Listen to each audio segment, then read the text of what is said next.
Let's talk about homeschooling. Now, what qualifies me, a 22-year-old without any kids, to talk about homeschooling? Well, let's see, I was homeschooled. Also, I'm a person on the internet, and that automatically gives me all the qualifications necessary to talk about whatever topic I want. So, homeschooling. Homeschooling has become somewhat popularized by this fun thing called COVID-19. This got a lot of schools around the United States shut down in the spring of 2020. Although I wouldn't exactly call what happened homeschooling, seeing as the public schools still provided most of the lessons, learning materials, and some even did virtual classrooms. More responsibilities did fall on the parents to make sure that their kids were doing the assigned work. And now, everyone's getting ready to go back to school, and many districts are being pressured by their states to physically reopen their doors to students.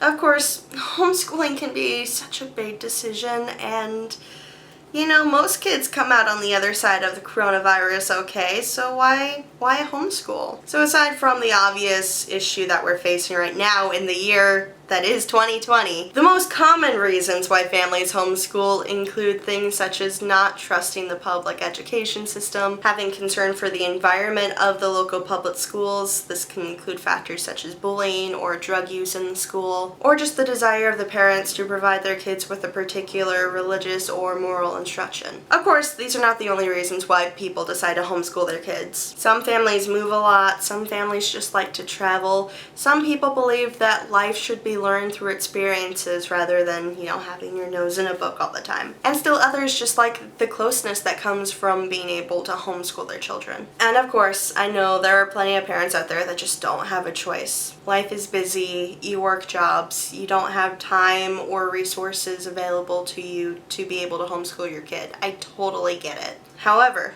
if you're a parent and you're still watching this video, you're probably at least interested in homeschooling your kids. Even if it's just until 2020 calms the F down. If that's the case, good for you. But are you even allowed to do that? And how do you even get started? Good news for you, it's generally accepted that parents have the fundamental right to educate their children, as established by several Supreme Court cases. However, your state, county, and/or city might have certain laws and regulations regarding home instruction.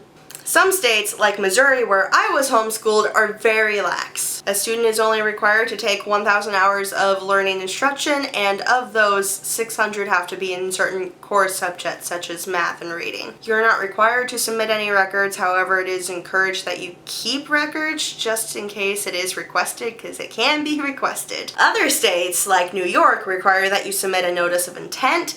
A home instruction plan must be created and submitted. You have to teach specific subjects depending on what grade your child would otherwise be in. You have to regularly file reports, and your child must complete an annual assessment. And still other states allow you to choose one of multiple options for homeschooling. And many of those options allow students to still be involved in public school on a part-time basis. For instance, my husband was involved in quite a few extracurriculars at his local public school until he opted to go full-time during his high school years. I should mention I have linked below in the doobly-doo several resources, including an HSLDA link, which gives you a very basic rundown of each state's laws regarding home education. Now, depending on what state you're in, you might be thinking, I don't think I can handle homeschooling by myself. This is insane, but I don't really want to send my kids back to public school at this point. It's fine, I got you. As I said, I have some resources down below, and the state.gov link actually has a list of distance learning programs that you can check out. Again, you'll have to make sure that the program that you choose complies with your local laws, but it can definitely make the transition a lot easier. Also, remember, homeschooling your child is not as scary as it may first seem. Take my own family, for instance. My mom was a high school dropout, and we're not even going to touch the rest of my family situation because it's a hot mess. By most accounts, I am a first-generation high school graduate. And not to brag, but I started college at 14. You, as the parent, do not have to know everything about everything. You just have to know how and where to find information and learning materials. The most important thing, at least in my experience of being homeschooled, is to create a positive learning environment. When your kids ask questions, don't just say, oh, I don't know. If your kids are younger and they don't know how to do research, tell them, let's find out together. And then look for the information in a library or even on the internet. If your kids are older and know how to do research, guess what? You just came up with a homework assignment. Will this annoy your kids? Absolutely. It annoyed the crap out of me, but it will also teach them to seek out their own answers. Look at that! Life lessons on top of academic learning. And while correlation does not equal causation, this is probably one factor into why homeschoolers on average score higher than their public school peers on many academic achievement tests. Now at this point you might be thinking about your child's learning style, and I'm gonna have to stop you right there. While some people might feel that they learn better by listening to how to do something versus actually doing the task, learning styles and learning types are a big old myth. Busted! Just the same as saying someone is left-brained or right-brained. You are not either. You are all-brained.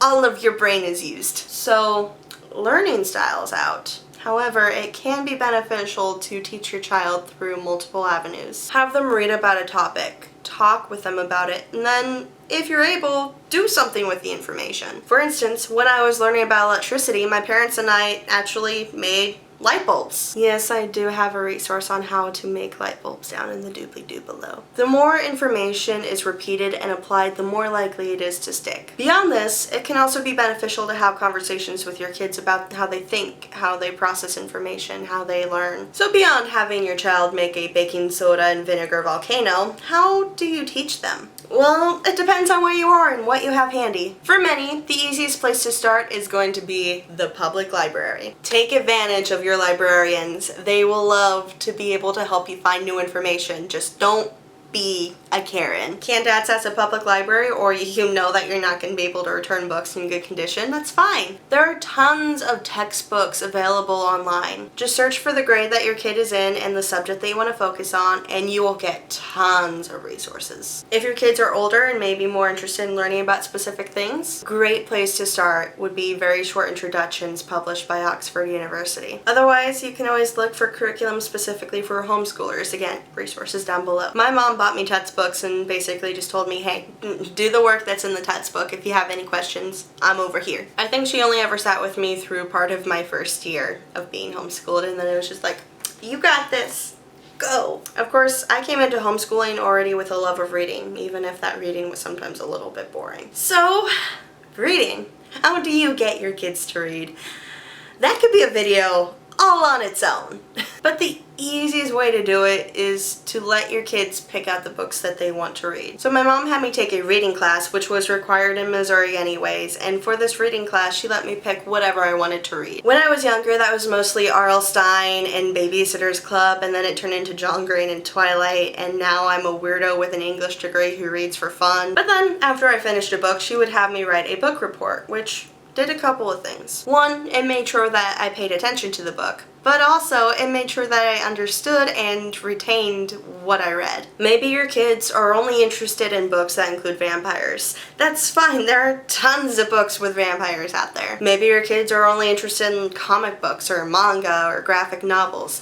That's totally fine. Reading is reading, even if it has pictures. Maybe when you tell them to pick something to read, they just act bored. That's where it might help to find something that they're already interested in, like a Netflix TV series. Chances are, there's gonna be a book on it. If the thing that they're interested in isn't based on a book, there's probably a book written after the thing came out. Just don't treat reading like a chore. Remember, the point is that they learn that reading doesn't have to suck, and it can actually be kind of fun sometimes. And this is usually the point where people start to chime in that kids are just that. Kids.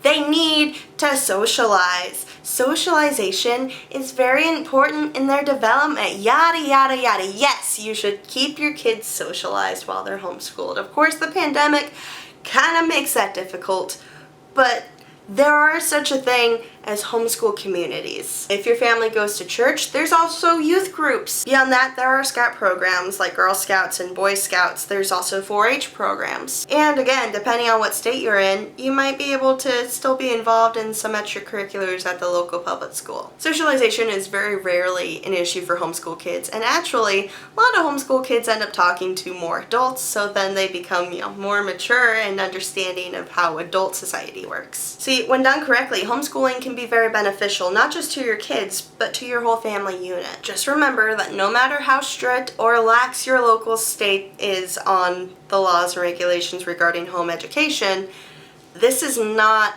a vacation. The number one mistake I have seen homeschooling families make is not taking the schooling part seriously. No, you do not need to make your children work on school for all hours of the day, but you do need to require that some amount of academic work gets done on a regular basis. If nothing else, because the state laws require it. My parents kept me on a regular schedule from Monday through Friday. I would get up at a certain time, I would start on classes, I would do those classes in a particular order, and I would work on them for so long each day. I did this until we hit the legal requirements for the school year, and then we kind of cut back. So once I hit my 600 and 1,000 hours, I would start to get days off. And of course, I got summer vacation like everybody else. I had a friend who was homeschooled, and they mostly worked off of video lessons, which actually worked out really well for their family because then they could double up on work on days that they either just wanted off or the family was planning on doing something. However, I had another friend who was pulled out of school to be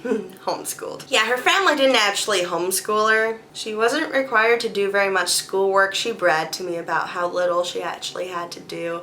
And her family didn't really create a positive learning environment beyond that little bit of schoolwork that she did. Most of the time, she just watched TV or went shopping with her mom or her mom's friends. They ended up putting her back in school that same year, and she had fallen significantly behind her peers. Ultimately, it comes down to you. Homeschooling can be a great thing for your family. It gives you the freedom to teach your children what you want them to learn or let them choose what they want to learn. It gives the family a chance to move around, to do things together, to become more connected as a family unit. And it can create a very positive learning environment, not just for the kids, but also for you. Yes, it can be very hard at times, not just for you, but also for the kids. But it's also very rewarding for everybody involved. Even if you decide that homeschooling isn't right for your family, I hope that this video has helped you see that homeschooling is definitely a valid form of education. Thanks for watching. Have a beautiful day. Bye! Mwah.